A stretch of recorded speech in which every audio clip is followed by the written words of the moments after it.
Viewers, आज हम पढ़ेंगे कक्षा 9वीं की गणित की प्रश्न बैंक में से अध्याय 2 के महत्वपूर्ण प्रश्न। आपके प्रश्न बैंक जो कि बोर्ड द्वारा जारी की गई है, उसमें सारे अध्याय के जो महत्वपूर्ण प्रश्न दे रखे हैं उसमें से हमने ब्रिज कोर्स कर लिया था और अध्याय 1 के भी सारे महत्वपूर्ण प्रश्न कर लिए हैं। आज हम अध्याय 2 के महत्वपूर्ण प्रश्न करने वाले हैं। तो ये 2 पार्ट में हम बनाने वाले हैं। तो इसका पहला पार्ट है यह, और इसको देखकर आप इन प्रश्नों को आसानी से सीख सकते हो और एग्जाम में भी आसानी से कर सकते हो। तो इसी प्रकार के और वीडियो देखने के लिए चैनल को सब्सक्राइब कीजिए। शुरू करते हैं अध्याय 2। पहला प्रश्न जो आपके प्रश्न बैंक में दे रखा है वह है, सीधा गुणा न करके 97 गुणित 103 का मान ज्ञात कीजिए। तो मैं बिना सीधा गुणा करे इनका मान ज्ञात करना है, तो हम इसको हल करेंगे। इसे हम हल करेंगे। सीधा गुणा न करके 97 गुणा 103 का मान ज्ञात कीजिए। तो हम 97 को और किस तरह से लिख सकते हैं और 103 को कैसे लिख सकते हैं, तो इसको हम देखेंगे। तो हम सबसे पहले यहाँ लिख देते हैं 97 गुणा 103। अब हम इसको और इस तरह से लिख सकते हैं। 97 को हम लिख सकते हैं 100 ऋण 3। यदि 100 में से 3 घटाएंगे तो 97 हो जाएगा, गुणा, और ये 103 को हम लिख सकते हैं 100 धन 3। ठीक है, 100 ऋण 3 और 100 धन 3। 100 ऋण 3 97 हो गया और 100 धन 3 103 हो गया है। अब हम इसमें यहाँ पर जो हमें जो संख्याएं दे रखी है उसके आधार पर एक सर्व समीका बनती है, एक सूत्र बनता है। इसके आधार पर एक सूत्र बन रहा है, वह होता है x धन a x धन b, और इसका जो फार्मूला होता है, इसका जो विस्तार होता है x धन a x धन b का, x का वर्ग धन a धन b गुणा x धन ए बी। x धन a x धन b का जो फार्मूला सूत्र होता है x का वर्ग धन a धन b x धन ए बी। तो यहाँ पर x धन a और x धन b के रूप में 100 ऋण a और 100 धन a है। तो यहाँ x बराबर क्या हुआ, x बराबर हो गया 100। x के स्थान पर 100 हो गया है। अब a के स्थान पर क्या है, a के स्थान पर यहाँ पे है ऋण का 3, और b के स्थान पर क्या, b के स्थान पर है 3 धन का 3। तो इस प्रकार अब हम इस सूत्र के अनुसार इसको लिख देंगे। तो यहाँ जो सूत्र के अनुसार हम लिखेंगे तो इसका विस्तारित रूप लिखेंगे x धन a x धन b बराबर x का वर्ग धन a धन b x धन ए बी। यहाँ पे a धन b और कोष्टक के बाहर x है, मतलब x इनके साथ गुणा में है। तो यहाँ x धन a x धन b के स्थान पर तो हमें पता है कि 100 ऋण 3 100 धन 3 है, तो बराबर x का वर्ग। तो x का वर्ग मतलब 100 का वर्ग धन a के स्थान पर क्या लिखेंगे हम, ऋण का 3। ठीक है, a के स्थान पर ऋण 3 और धन b के स्थान पर धन 3, तो धन 3। ठीक है, और ये पूरा एक कोष्टक में है और इसके बाहर है x। x मतलब है 100 धन a के स्थान पर है, a के स्थान पर है ऋण 3, तो ऋण 3, और b के स्थान पर है धन 3, तो ये दोनों गुणा में है। तो अब इसको हल कर लेंगे हम। 100 का वर्ग, यहाँ पे 100 में 100 का गुणा करेंगे हम, 100 में 100 का गुणा करेंगे तो बन जाएंगे, मतलब 100 में ये 2 शून्य है इसके पीछे और 2 शून्य और हो जाएंगे, तो यह हो गया है 10,000 धन।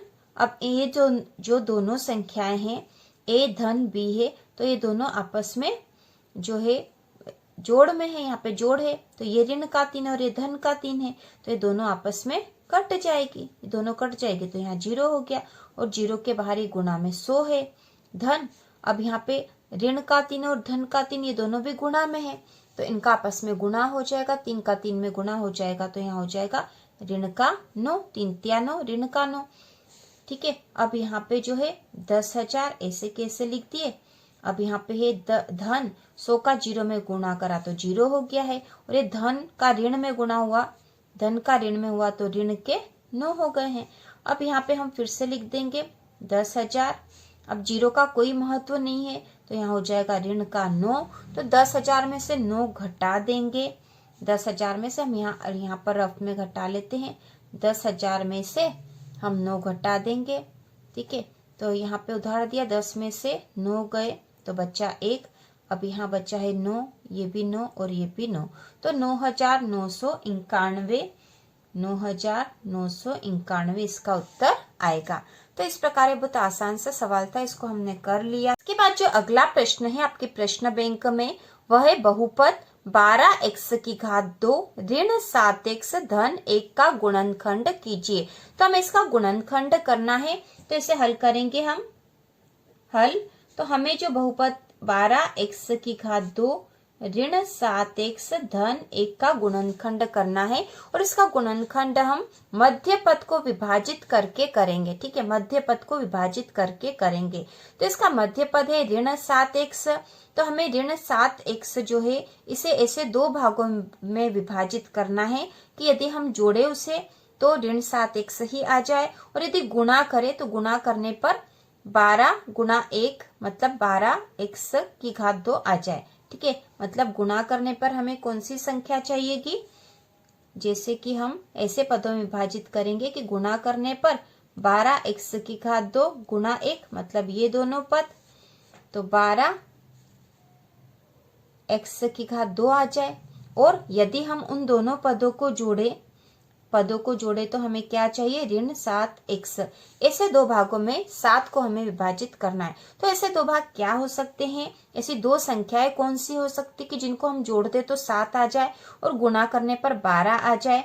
तो ऐसी संख्या हो सकती है 4 और 3। 4 और 3 को यदि जोड़ेंगे तो 7 आ जाएगा और गुणा करेंगे तो 12 आ जाएगा। तो ये हमें सोच के ही निकालनी पड़ेगी कि ऐसी 2 संख्याएं कौन सी हो सकती। तो हमें पता चल गई वह संख्याएं कौन सी होगी, 4 और 3, ठीक है। 4x और 3x। अब हमें कैसा चाहिए, ऋण का 7x चाहिए, तो ऋण के 4 और ऋण के 3x होंगे, तो ऋण और ऋण दोनों ऋण वाली संख्या जुड़ जाएगी और 7x हो जाएगा। और जब इनका गुणा करेंगे तो हमें 12x की घात 2 चाहिए, ठीक है। तो इनका भी गुणा करेंगे तो ऋण और ऋण धन हो जाएगा, और 4 तिया 12 और x की घात 2 हो जाएगी। तो अब हम इसको कर लेते, 12x की घात 2, और अब हम लिख देंगे ऋण 7x को हमने 2 भागों में विभाजित कर दिया है, ऋण 4x और ऋण 3x।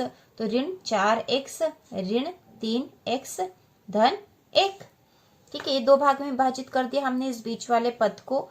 अब हम इसको और सॉल्व कर लेंगे। तो यहाँ पे 12x की घात 2 ऋण 4x है, तो यहाँ पे हम इन दोनों में से कुछ कॉमन ले सकते हैं। तो हम 4 को कॉमन ले सकते हैं क्योंकि 4 का इसमें भाग चला जाएगा। तो हमने 4x को, ठीक है, 4x को कॉमन ले लेते हैं।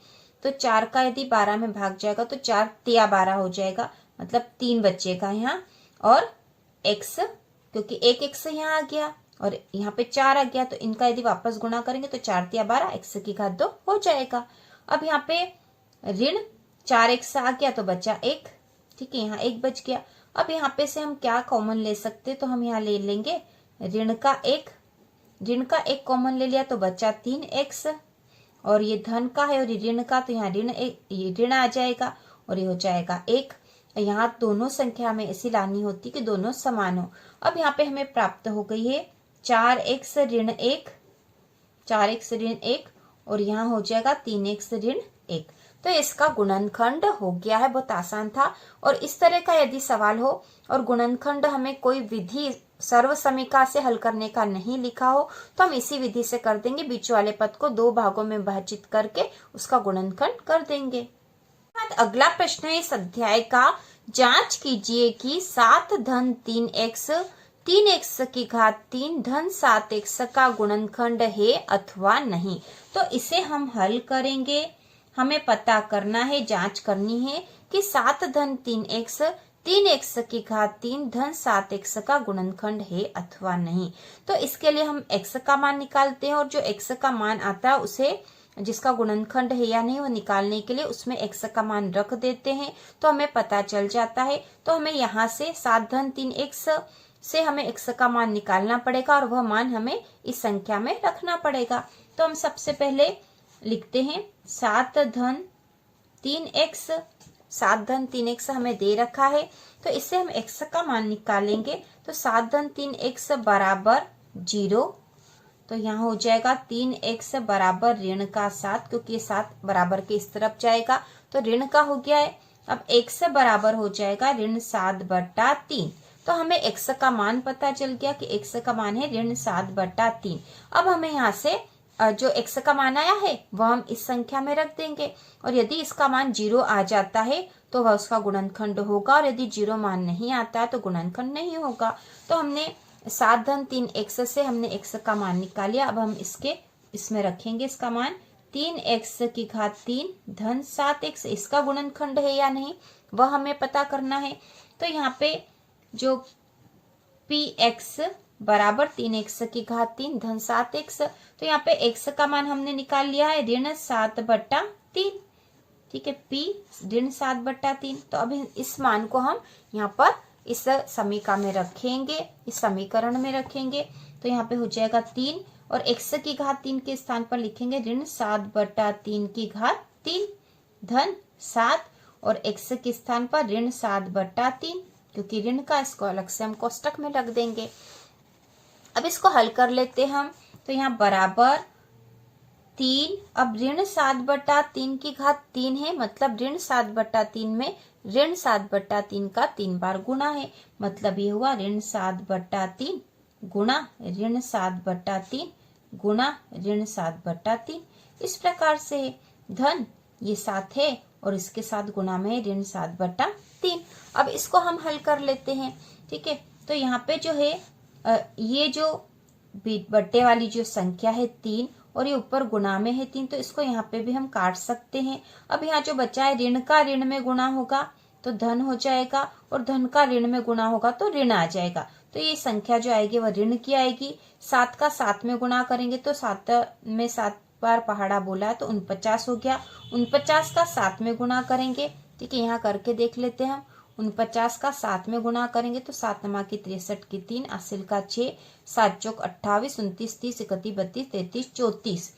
ठीक है, 34। तो यहाँ पे आ जाएंगे हमारे पास ऋण के 343 बट्टा, अब 1 3 से तो 3 काट दिया, ये बचे हैं, ये 2 3 बचे हैं तो 3 का 3 में गुणा है यहाँ पे, तो 3 तिया 9 हो जाएगा। ठीक है, क्यों ये संख्या ऋण की इसलिए आई है क्योंकि ऋण का था, ये संख्या ऋण की, तो ऋण का ऋण में गुणा करा तो धन हो गया, और धन का फिर ऋण में गुणा हुआ तो ऋण आया है। अब यहाँ पे बचा धन। अब 7 का 7 में गुणा करेंगे तो आएगा ऋण का 49/3। अब और इसको थोड़ा सा कर लेते, ऋण 343/9, और ये धन और ये ऋण की संख्या थी तो धन ऋण ऋण हो जाएगा 49/3। तो यहाँ जो संख्या आई है 343/9 ऋण 49/3, इसका मान जो है 0 के बराबर हो ही नहीं सकता। हमें पता है कि नहीं हो सकता इसका मान 0 के बराबर। तो ऐसी स्थिति में यदि इसका मान 0 के बराबर नहीं है तो ऐसी स्थिति में जो px का मान है वह इसका गुणनखंड नहीं है। तो इसलिए हम लिख देंगे इसलिए 7 धन 3x 3x की घात 3 धन 7x का गुणनखंड नहीं है, गुणनखंड नहीं है। इसलिए नहीं है क्योंकि जो मान आया उसका मान 0 के बराबर नहीं। यदि इसका मान 0 के बराबर होता तो यह इसका गुणनखंड होता।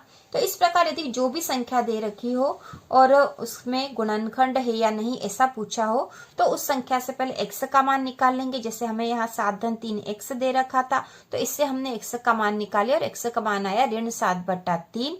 अब इस मान को हमने इसमें रख दिया है 3x की घात 3 धन 7x में हमने x का मान रखा। x का मान रखने पे जो मान आया वो 0 के बराबर नहीं आया है, इसलिए 7 धन 3x 3x की घात 3 धन 7x का गुणनखंड नहीं है। ठीक है, यह इसका आंसर है। इसके बाद अगला प्रश्न है 5x ऋण 3y की घात 3 को प्रसारित कीजिए। तो इसे प्रसारित करने के लिए हम सर्व समीका का प्रयोग करते हैं और सर्व समीका का प्रयोग करने के बाद यह प्रश्न बहुत ही आसान हो जाएगा। तो यहाँ जो हमें जो सवाल दे रखा वह है 5x ऋण 3y की घात 3। तो और यहाँ जो सर्व समीका हम प्रयोग करेंगे वह है x ऋण सर्व समीका